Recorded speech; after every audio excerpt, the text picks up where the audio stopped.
Hey guys, it's me Al here, back again, literally just using my bedside light as a makeup light for my face. So, guerrilla production tactics for the win, I guess. Oh, sorry, just getting comfortable here. I wanted to give a shout out to a user called Villain Retro who made a kind of video essay on the Thomas and Friends community called the Unhinged Thomas and Friends community. I think that's what it was called. And yeah, very clickbait title and very clickbait type of thumbnail. I think he used that one image from Thomas and the Children. I don't know.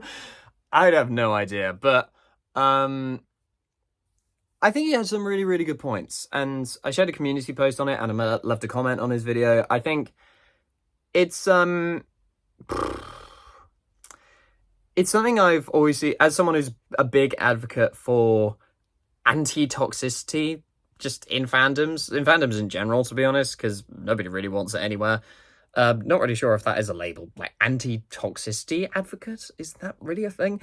It doesn't really matter, but I think he had some really good points, and he introduced me to some users that I had no idea the extent behind it. I knew of some of them, like most of them, really. I think I knew of the Z Mark Anthony, Boscher, Soda Productions, and a few others. Paul's vids, I knew about that, which I'll get to in a minute. Watching that video actually swayed my decision on a future reaction I was going to upload. I'll get to that in a minute. But some of the stuff like the blue puffball drama, because I heard of Hayden and I just thought he was like a 23, 24-year-old Donnie. I had no idea he was an 11-year-old kid. And seeing some of the stuff that Blue Puffball did to him, like, and said in his making a whole call-out video, first off, to an 11-year-old is kind of sus, I'm not gonna lie. But yeah, some of the stuff, and especially the I've forgotten what the song is at the end, but singing like a parody of "We Called Out Hayden" at the end, it was funny, but come on, man, come on, what are we doing to ourselves? That's the whole thing. Is watching the video was kind of just like, what the hell are we doing to ourselves? And I've always been very aware of it. There's been so many call outs, and I think the whole Richard Jordan arrest thing especially brought a lot of things to light. Like, I say things to light. We've always kind of known about it, but it's definitely made people more aware of. Because I'm gonna be honest, I'm just gonna go out and say it. The fandom has gone downhill, really, and it really has gone downhill, objectively speaking.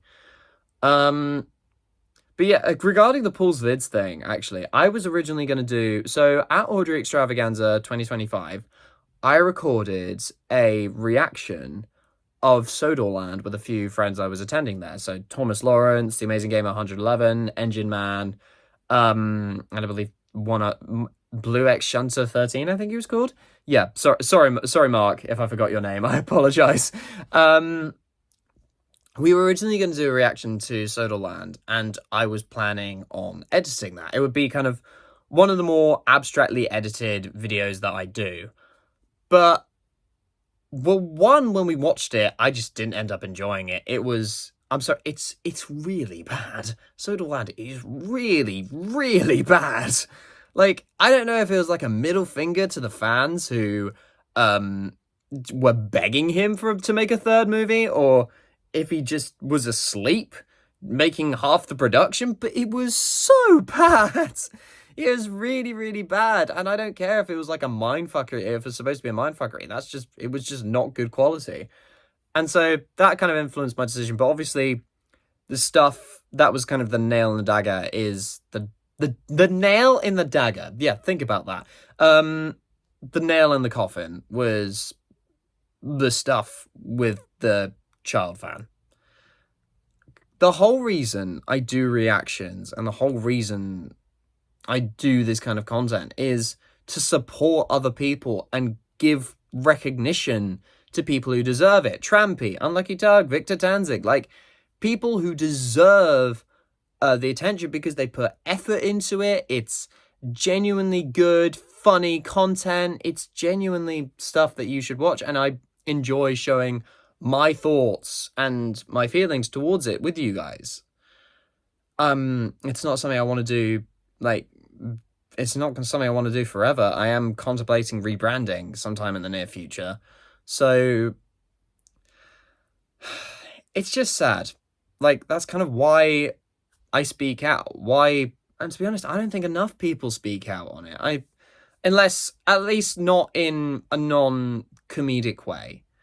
Like, I feel like so often in pop culture, we're always kind of exaggerated, and people make these really batshit claims about the show, like the whole it's run by a dictatorship, it's like anti-feminist, like the whole non-female drivers thing.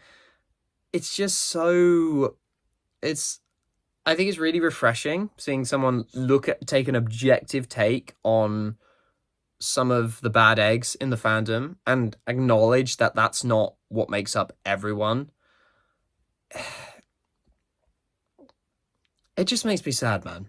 Because I'm fighting a losing battle here. I've always known from the minute I made that video a few weeks ago. I knew. I think it's about a month ago I made that video now. Jesus Christ. I knew I was fighting a losing battle when I made that video, and I always knew there was only so much I could do.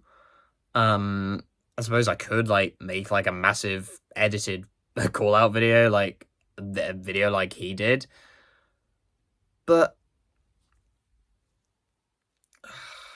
it does make me think. It does make me think. Seeing the real extent of all of this, why did I join in the first place?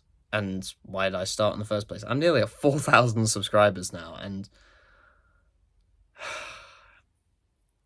but yeah, I just sorry if this has turned into a slight depressing note, because of course there are reasons I stuck. I've made lifelong friends from this fandom. I've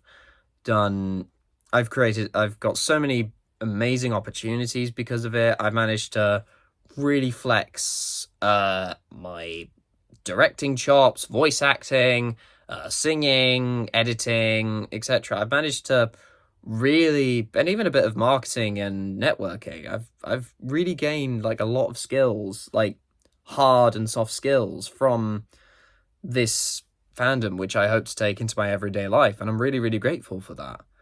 So that is ultimately what's kept me coming back. I can't. It's bleeding depressing, is what it is, but it's life, and you just gotta. At the end of the day, everyone's just kind of got to be. Everyone's got to look after their own themselves and just make sure that they don't follow the influence of that people, and that the people around you that you care about and you fear could go down that direction, just steer them in the right path and make sure that they are making the right decision, because that's all we can do, is just look after ourselves and make sure that toxicity like this and users like this, just make sure we have the initiative to, I hate to say it, but block them from our minds, just steer clear of them.